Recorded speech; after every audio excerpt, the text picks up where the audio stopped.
Hi students, today's topic is GOC2 and subtopic is tautomerism. देखो, tautomerism में सबसे पहले मैंने बताया कि ये स्ट्रक्चरल आइसोमेरिज्म का पार्ट है। जैसे structural isomerism, chain, position, meta, इन सब का एक पार्ट है टॉटोमेरिज्म, जिसमें आइसोमर्स डायनामिक इक्विलिब्रियम में रहेंगे एक दूसरे के साथ। ठीक है, ये देखो, ये इक्विलिब्रियम दिखाया हुआ है, ये डायनेमिक इक्विलिब्रियम में रहते हैं और जो ज़्यादा स्टेबल फॉर्म होगी इक्विलिब्रियम उस तरफ शिफ्टेड होगा। तो ये बहुत बहुत इंपॉर्टेंट क्वेश्चन बन जाता है कि इक्विलिब्रियम अगर फॉरवर्ड शिफ्टेड है तो बताओ कितना परसेंट प्रोडक्ट होगा और कितना परसेंट रिएक्टेंट होगा। तो एग्जैक्ट परसेंटेजेस नहीं निकालते, वी कैन ओनली कंपेयर। ठीक है, कंपेयर करना अभी आगे वीडियो में सीखेंगे। मैकेनिज्म की बात करें तो मैकेनिज्म जनरली बेस कैटेलाइज्ड होता है, although it can be acid catalysed as well. अब बेस कैटेलिसिस कैसे वर्क करता है देखो, सपोज करो ये कीटो है, इसका मोस्ट इंपॉर्टेंट टॉटोमेरिज्म का एग्जाम्पल होता है कीटो इनॉल। कीटो इनॉल, ऑल्दो मैंने आगे चल के और सिस्टम्स भी लिए हैं, एग्जाम्पल्स लिए हैं बस, बट जो हमारे सिलेबस में मेन है वो है कीटो इनॉल। ये कीटो का मतलब ये नहीं है कि कीटोन हो, इट कैन बी एल्डिहाइड और ketone, but C double bond O के रेस्पेक्ट को हम कीटो बोल रहे हैं। उसके रेस्पेक्ट में लेफ्ट या राइट मतलब फर्स्ट कार्बन, ईदर साइड, किसी भी साइड हो सकता है, वो sp3 कार्बन है अगर, ठीक है, तो वो अल्फा कार्बन कहलाएगा और उस पर अटैच्ड हाइड्रोजन्स अल्फा हाइड्रोजन्स कहलाएंगे। ठीक है, अब बेस क्या करेगा, बेस इस अल्फा हाइड्रोजन को एक्सट्रैक्ट करेगा एसिड बेस द्वारा। अब तुम कहोगे भैया ये वाला कार्बन तो sp3 है, ये तो एसिडिक होता ही नहीं, ये तो लीस्ट एसिडिक की रेंज में आता है। हमें तो पता है कि carbon hydrogen attached with FNO triply bonded carbon, ये सब एसिडिक होते हैं, ये कहाँ से एसिडिक हो गया, ये कैसे निकल गया। तो निकलना तो यही है बच्चों, तो बट स्टेप ये स्लो हो जाएगा, रेट डिटरमाइनिंग हो जाएगा, निकलेगा यही। और क्यों निकल पाया, ये जरा प्रोडक्ट बनेगा जब, इंटरमीडिएट बनेगा जब, तो हमें समझ में आएगा कि सपोज करो ये प्रोटॉन निकला तो ये कार्बन आयन बना, और ये कार्बन आयन देखो यहां हो गया रेजोनेंस स्टेबलाइज्ड, जिसको इनोलेट आयन बोलते हैं। ठीक, तो इसका मतलब ये स्टेप बिल्कुल नामुमकिन था, लेकिन क्यों हो पाया, क्योंकि कार्बन आयन अपना इंटरमीडिएट, अपना रेजोनेंस स्टेबलाइज्ड बना। ठीक, उसके बाद क्योंकि मैं बार बार कह रहा हूं कि ये कैटेलाइज्ड होता है, कैटेलाइज्ड होता है तो NaOH या OH माइनस कंज्यूम नहीं होगा, कंज्यूम नहीं होगा तो अभी तो लग रहा है कि कंज्यूम हो गया बच्चों, एक H प्लस से वाटर बन गया, नहीं, तो वो अब H प्लस जो एसिडिक हाइड्रोजन है वो इनोलेट आयन के साथ, all anions are bases, acid base करेगा और वापस इनॉल बना लेगा। तो बताओ अपना OH माइनस तो कंज्यूम हुआ ही नहीं, यहां देखो, और फिर यहां माइनस H प्लस देख लो। ठीक बात, तो अपना स्लो स्टेप है removal of proton. First step आपका रेट डिटरमाइनिंग है, सेकेंड स्टेप फास्ट है। ठीक है, क्लियर है। कुछ और एग्जाम्पल्स होते हैं, nitro aci nitro system, lactam lactim, nitroso oxime, imine enamine, जहां टॉटोमेरिज्म ऑब्जर्व किया गया है। सेम चीज होगी बच्चों, अल्फा कार्बन से हाइड्रोजन शिफ्ट कराना और डबल बॉन्ड O पे लाके, O के साथ लाके H लगा देना और साइमल्टेनियस पाई बॉन्ड को शिफ्ट कर देना। अगर मैं यहाँ N डबल बॉन्ड O ले लूँ, N डबल बॉन्ड O, तो भी हाइड्रोजन यहाँ से लगाना यहाँ पे और पाई बॉन्ड साइमल्टेनियसली यहाँ शिफ्ट कर देना, तो सिस्टम्स बनते चले जाएंगे। ठीक है, अब आते हैं कीटो इनॉल पे कि हाउ टू आइडेंटिफाई कि कंपाउंड टॉटोमेरिज्म शो करेगा कि नहीं, कंडीशंस क्या हैं। तो पहली चीज तो हमेशा याद रखो कि भैया सारे इनॉल टॉटोमेरिज्म शो करते ही हैं। इनॉल, अब इनॉल क्या है अभी आइडेंटिफाई करना सीखेंगे। एक ही कार्बन पे देखो देखो इस वाले कार्बन को देखो, इस कार्बन पे ही डबल बॉन्ड, इसी पे OH, तो ये इनॉल है। लेकिन ये इनॉल नहीं है। देखो बच्चों, मैंने क्रॉस करा है, क्लियर कर लो। इस कार्बन पे सिर्फ OH है, ठीक है। इस कार्बन पे डबल भी है और OH भी है, ठीक है। अब आओ सेकेंड पॉइंट पे। All keto compounds whose alpha carbon is sp3 and it contains at least one alpha hydrogen show tautomerism. बिल्कुल ठीक बात है, ये तो मैं शुरू से ही बताता आ रहा हूं। हाइड्रोजन तो नेसेसरी है ना उस अल्फा कार्बन पे होना, जो sp3 वाला है। उसके बाद एक बड़ा इंपॉर्टेंट पॉइंट है कि अगर कॉन्जुगेशन है, ठीक है, अगर कॉन्जुगेशन है, एग्जाम्पल के साथ समझाऊंगा ये मैं। After removal of proton from sp3 carbon, जो कहीं भी हो सकता है, अगर कॉन्जुगेशन के बाद कार्बन आयन बन जाए अल्फा पोजीशन पे, तो भी टॉटोमेरिज्म होता है। तो ये क्लियर करो यहाँ पे। बताओ, ये नहीं शो करेगा, ये करेगा, ये बताओ इतने सारे अल्फा हाइड्रोजन करेगा। अब बताओ, अल्फा पोजीशन यहाँ sp3 नहीं है, ठीक है। ये वो वाला पॉइंट है जो अब एक्सप्लेन करना है, थर्ड वाला, ठीक है। ये अल्फा पोजीशन sp3 नहीं है, तो मैंने कहीं भी प्लेस्ड sp3 कार्बन लोकेट करा और ये वाले प्रोटॉन मार्क करे। ये प्रोटॉन अगर मैं डिस्प्लेस करा दूं, एक्सट्रैक्ट करा दूं, तो बताओ यहाँ माइनस आएगा, यहां माइनस आएगा, तो रेजोनेंस होके यहां माइनस आ जाएगा। तो मैंने क्या बोला उस पॉइंट में कि अल्फा कार्बन आयन अगर अल्फा पोजीशन पे बन जाए तो भी टॉटोमेरिज्म होगा।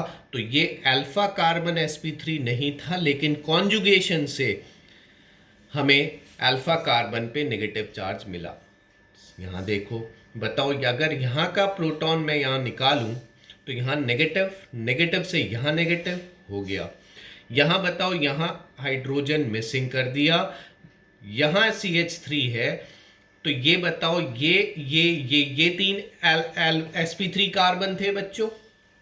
तो यहां वाला अगर तुम प्रोटॉन निकालोगे तो नेगेटिव चार्ज डीलोकलाइज होगा ही नहीं। देखो 1 2 3 फोर्थ पोजीशन पे आया, कॉन्जुगेशन नहीं मिला।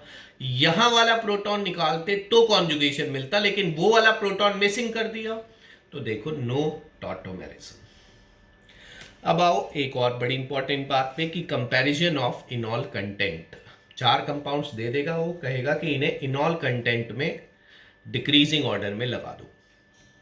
तो सबसे पहले तो क्लासिफाई कर लेना अपने क्वेश्चन में कि कौन सा मोनोकार्बोनिल है और कौन सा डाइकार्बोनिल कंपाउंड है।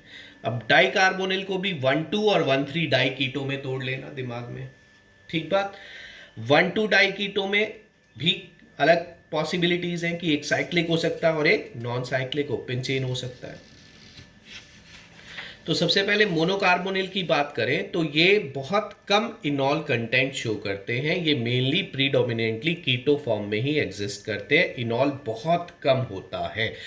क्यों? उसका रीज़न है कि यहाँ अगर मैं कॉन्जुगेशन शो करता हूँ, रेजोनेटिंग स्ट्रक्चर बनाता हूँ बच्चों, तो यहाँ ऑक्सीजन पे नेगेटिव आएगा और कार्बन पे पॉजिटिव आएगा। जबकि अगर मैं यहाँ कॉन्जुगेशन करता हूँ बच्चों, तो बताओ ऑक्सीजन पे डबल बॉन्ड, यहाँ तो डबल बॉन्ड आएगा और ऑक्सीजन पे प्लस चार्ज आ जाएगा, तो वो रेजोनेंस लेस इफेक्टिव हो गया।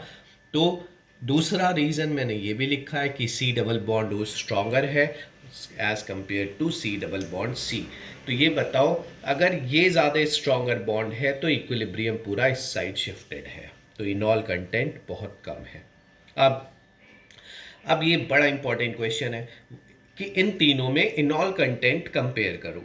तो सबसे पहले ये बताओ, ये सब क्लासिफाई कर लो, ये सब मोनोकार्बोनिल कंपाउंड्स हैं कि नहीं। देखो एक एक कार्बोनिल है, ठीक बात। अब इसमें अल्फा हाइड्रोजन ये मार्क करो, यहाँ से इनॉल बनाओ। इसमें बताओ, इधर से और इधर से दोनों साइड से इनॉल बन सकता था, लेकिन इधर से अगर मैं इनॉल बनाऊंगा, ठीक है, तो फिर ये जो एल्कीन बनी, ये ज्यादा हाइपर कॉन्जुगेशन स्टेबलाइज्ड है कि नहीं बताओ।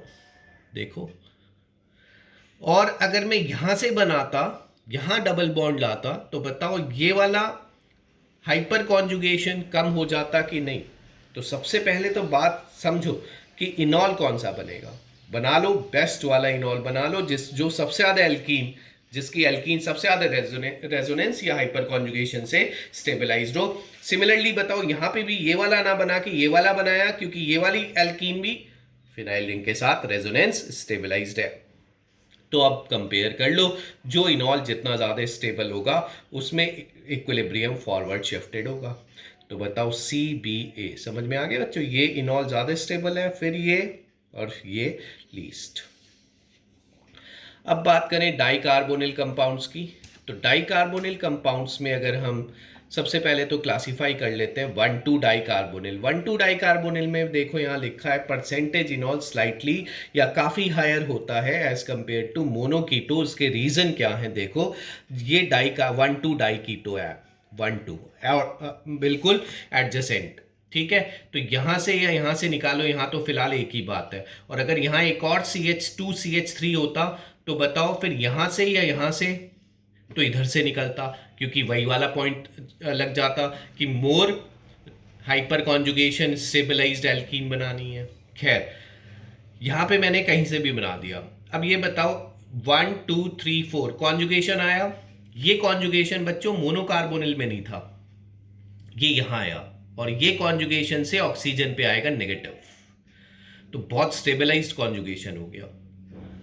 दूसरी बात, यहाँ इंट्रामोलिकुलर हाइड्रोजन बॉन्डिंग दिखाई हुई है 5 मेंबर, तो इनॉल कंटेंट बढ़ गया, स्टेबल हो गया। हाँ, अगर 1,2 डाइकार्बोनिल एक ओपन चेन है, एक क्लोज रिंग है, तो बताओ क्लोज रिंग में ये sp2 ये sp2, तो ये दोनों अपने आप को ऐसे अलाइन कर गए, तो लोन पेयर एडजेसेंट एक साथ आ गए। जबकि इसको मैंने बनाया है तो रिपल्शन से क्या करा, इस कार्बन और इस कार्बन ने अपने C double bond opposite align कर लिए। इस पे चॉइस नहीं थी ऑपोजिट अलाइन करने की, इस पे चॉइस थी ऑपोजिट अलाइन कर लिए इसने, तो यहाँ रिपल्शन कम हो गया। रिपल्शन कम हो गया तो यहाँ कीटो थोड़ा स्टेबल हुआ और यहाँ कीटो अनस्टेबल हुआ। तो यहाँ बताओ बच्चों इनॉल बढ़ जाएगा कि नहीं, तो इनॉल बढ़ गया है। ठीक, अब बात करते हैं इंपॉर्टेंट 1,3 डाइकार्बोनिल कंपाउंड्स की, जिसमें अमंग जितने भी हमने केस डील करे अभी तक सबसे ज़्यादा इनॉल कंटेंट होता है। उसका रीज़न देखो, उसमें एक एक्टिव मिथाइलिन ग्रुप प्रेजेंट है, इतना एसिडिक हाइड्रोजन है। देखो बच्चों, इसमें तो पॉसिबिलिटी इधर से या इधर से इनॉल बनाने की है ही नहीं, इधर से ही बनेगा इनॉल, ठीक है। अब अगर यहाँ पीएच होगा, यहाँ CH3 होगा, तो बच्चों फिर इधर से बनाना, क्योंकि जो एल्कीन बनेगी वो रेजोनेंस स्टेबलाइज्ड हो जाएगी। समझ में आ रही है बात? फिलहाल तो मैं चाहे ये वाला इनॉल बनाऊं चाहे ये वाला इनॉल बनाऊं सेम है, लेकिन अगर यहाँ पीएच हो जाए तो बच्चों बताओ ये वाला इनॉल बनाओगे ना, एल्कीन स्टेबलाइज करोगे ना रेजोनेंस से, पहली चीज। अब यहाँ मैंने किधर से भी इनॉल बना लिया। अब यहाँ मैक्सिमम इनॉल कंटेंट क्यों है, क्योंकि एक तो मोस्ट एसिडिक हाइड्रोजन है। क्यों एसिडिक है? क्योंकि इसका कार्बन आयन -M से दो कीटोन के -M से स्टेबलाइज्ड है, तो इसे एक्टिव मिथाइलिन ग्रुप भी बोलते हैं, वेरी एसिडिक हाइड्रोजन। दूसरा, वो वाला कॉन्जुगेशन जो 1,2 डाइकार्बोनिल में था वो यहाँ पे भी है। देखो C double bond C double bond O वाला, जिससे ऑक्सीजन पे नेगेटिव आएगा। तीसरा रीजन देखो, मैंने 6 membered 1 2 3 4 5 6 membered intramolecular hydrogen bonding करा के दिखाई है, जो और ज़्यादा स्टेबल करेगी इनॉल को। ठीक, फिर लास्ट में मैंने ये लिखा है कि फिनॉल में इनॉल कंटेंट मैक्सिमम है। ये देखो जरा, यहाँ से मैंने ये फिनॉल है, कैसे पता लगेगा? यहाँ से अल्फा कार्बन है, sp3 कार्बन है, यहाँ से हाइड्रोजन निकाला मैंने एक, यहाँ माइनस आया, इनोलेट बनाया, यहाँ पे H लगाया, तो बच्चों बताओ यहाँ डबल बॉन्ड आ जाएगा, मतलब इसका जो टॉटोमर होगा ये फिनॉल होगा। और मैंने नीचे लिखा है मैक्सिमम इनॉल कंटेंट है और यहाँ 0.01% है। तो फिनॉल में मैक्सिमम इनॉल कंटेंट क्यों है? क्योंकि due to its aromatic nature. तो ऐसे क्वेश्चन अगर आए कंपैरिजन ऑफ इनॉल कंटेंट में, तो सबसे पहले ऐसे कंपाउंड छांटना जो इनॉल बना ले, उनको उनमें मैक्सिमम कर देना। उसके बाद 1,3 डाइकार्बोनिल, उसके बाद 1,2 डाइकार्बोनिल, उसके बाद मोनोकार्बोनिल को रखते जाना और सारे पॉइंट्स अप्लाई करना साथ साथ। चलो, keep watching, subscribing, thanks all.